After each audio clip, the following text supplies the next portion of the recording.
Mheshimiwa Mkuu wa Wilaya na viongozi wote meza kuu pamoja na washiriki wote tuliopo, kama ambavyo utambulisho umetoka kufanywa, naomba kutambua na kuakisi kama ulivyo. Mheshimiwa Mkuu wa Wilaya, kikao hiki ni forum ya kwako. Mikopo hii ilisimama kwa muda mrefu na serikali yetu sikivu, kwa kuwa inaendelea kuhakikisha wananchi wanaendelea kuinuka kiuchumi na kumwezesha kila mwananchi mmoja mmoja kuweza kujipatia kipato kilicho halali. Iliweza kuweka mpango huu ulioboreshwa, na sisi Dodoma tukiwa kama mkoa wa kimkakati, wilaya pia ya kimkakati, makao makuu ya nchi, tukapata nafasi ya kuwa sehemu ya kwanza kati ya maeneo mengine 10 ambayo tumepewa kipaumbele cha kuhakikisha mpango huu unaweza kufanyika. Ndugu washiriki wenzangu, mpango huu kufanikiwa kwake ni sisi, ni mwananchi aliyokusudiwa, ni benki au taasisi za fedha ambazo zimepewa nafasi ya kutekeleza jukumu hilo, ambao leo ni NMB.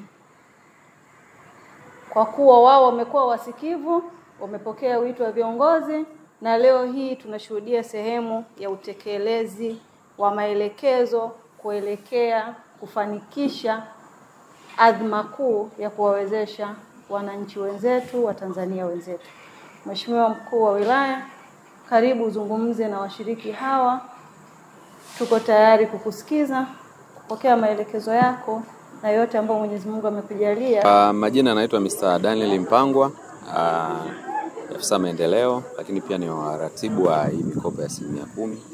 Leo tumekuwa na kikao na benki ya NMB ikihusisha maafisa maendeleo kata na watendaji wa kata husika, na huu ni muendelezo wa vikao. Pia kesho tutakuwa na kikao kingine na benki ya CRDB, lakini lengo kubwa ilikuwa ni kujadili mwelekeo au kufanya tathmini ya utoaji wa mikopo ya 10% kwa Dodoma Jiji, ambapo tumeangalia kwanza vigezo vya kibenki na vigezo vya halmashauri, lakini pia kupitia changamoto zote ambazo zimejitokeza katika mchakato huu wa utoaji mkopo, ili kufanya hii mikopo iende haraka na kuwafikia wananchi katika muda husika.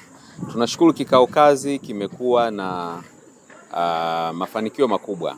Tumepeana feedback za msingi, lakini pia tumewekeana milestone, na kufanya huu mchakato tunaamini kwamba utaenda haraka. Kwa hiyo tunachukua nafasi hii kuwakaribisha au kuwaomba vijana wa jiji la Dodoma kwamba hii fursa ipo, lakini wajitahidi sana kuwa na miradi bunifu ambayo inaweza ikaleta matokeo kwenye jamii yetu, inaweza ikazalisha ajira, lakini pia tunawahimiza watakapopewa mikopo waweze kufanya urejeshaji wa hii mikopo, kwani ndio kitu kikubwa.